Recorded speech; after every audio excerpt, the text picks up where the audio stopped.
Right, let's talk multiple offers. We're back in that market where it's gone crazy busy again. We've got multiple offers coming in on properties that we've got listed. I'm buyer's agent and I'm sending in offers that are multiple. So we are competing, and let's give you some tips from a buying point of view, what's going on, how to craft your offer, and what matters most to sellers.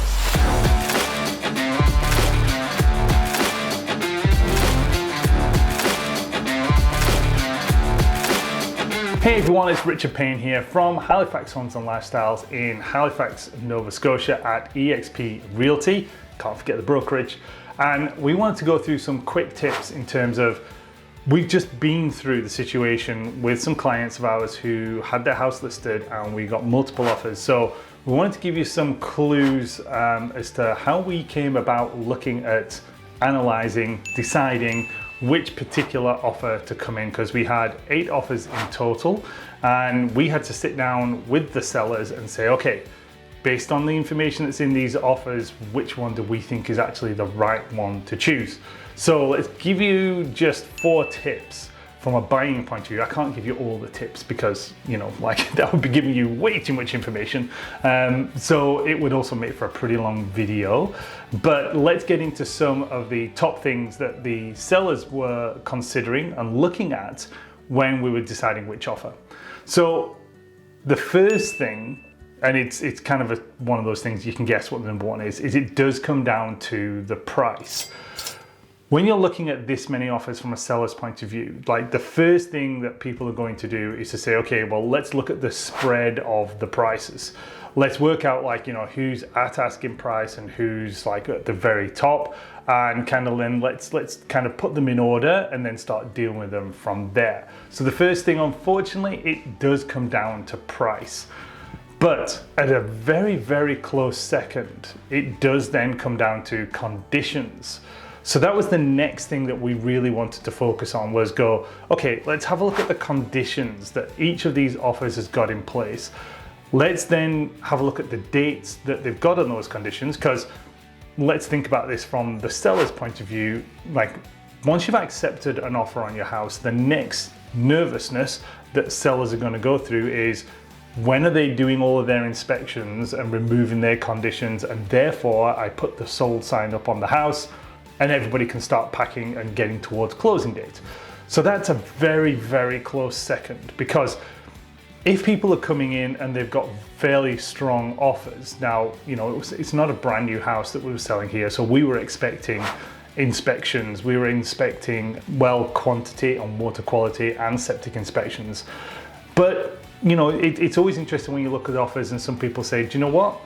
We are very, very confident that our financing is going to be solid. You know, now whether that's that they're not getting financing on the property because they've got cash in the bank, or whether it's that they've got enough cash in the bank that they can do a 50% down payment, a 40% down payment. You know, there's always risks with removing a financing condition, but it's a calculated risk. It's a question of, are we nervous that we are not going to get a mortgage on this property? If they're not nervous, then go ahead and don't tick the box that says financing is a condition. Now, because it's not a condition of the offer being accepted, doesn't mean to say you're not going to get financing. Just means to say it's not conditional of you then as a buyer being able to get the offer accepted and be financing on the house, if you get what I mean. Like, it basically means go ahead and get a mortgage. You just can't say, if you don't get a mortgage, I'm not going to buy the house.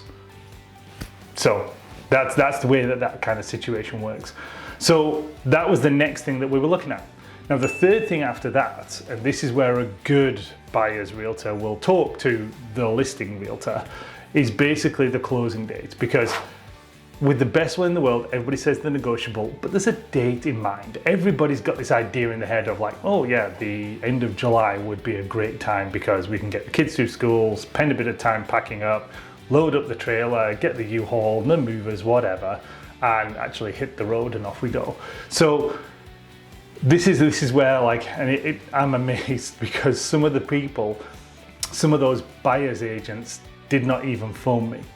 Didn't even ask any of the questions that my sellers had said. No problem. If somebody says when's the ideal closing date, tell them the ideal closing date. So it was surprising that some of those realtors had not phoned me up and not asked any questions.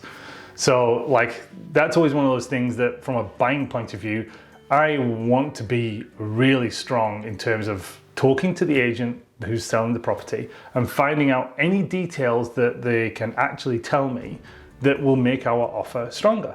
Equally, I want to build rapport with that agent and actually have a good relationship so I can tell them about my clients, again, so long as they've allowed me to tell them, to make my offer stronger, to make them think, oh yeah, if we go with Richard's offer, it's gonna be a slam dunk. We're gonna have a fairly straightforward ride. I can't promise it's gonna be like super smooth.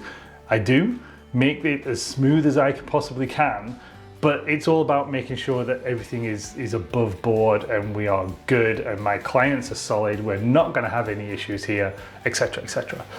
So those really are the top 3 things that sellers are going to consider. Yes, there's all the rest of the agreement and we absolutely go through that, but those are really the top 3 things. Now, bonus, we did get a letter from one of the sellers, and this is when sometimes price isn't always the number 1 factor. So if people are close and you send through what we call the buyer letter, which is basically the buyers explaining to the sellers directly a little bit about themselves, what they love about the house, how excited they are into the move into the neighborhood, all of those little things, then that definitely creates a little bit of an emotional attachment with the sellers and the buyers. Even though they've not met, they don't know anything about each other, it's always nice to get that kind of feeling. So that's bonus 1. Bonus 2 is if you can get your mortgage broker to also send through a pre-approval video, because we started using this and it's working really well. When we send it to the listing agent and then the sellers get it as well, of course, that basically says, these people have been pre-approved, we've worked with them, we've got all their documents, everything's lined up, we know the price they're going in at, they're not gonna have any issues, it's gonna be smooth sailing, we just need to get the offer accepted, put the paperwork in, and then we can get financing within a couple of days, maybe 3 days. So if you can get your mortgage broker to do that, that's a real solid bonus. That's something we do with the right mortgage broker when it's buyer and we're representing the buyers and we're multiple offers, and yeah, we've had good success with that strategy, that's for sure. So those are some of the key things that you want to be looking at. So if you've got any questions at all, if you got to the end of this, then definitely hit the subscribe, give us a like on the video, put any comments down below, because we're always looking to answer your questions about how is this whole process going to work? Like, how can I get a bit more of an edge? How can I get my offers accepted? So from the seller's point of view, those were the things that they were looking for. If you've got any questions, just shoot me an email, DM me down below, send me whatever you need to. All my contact details are there, and let's have a chat.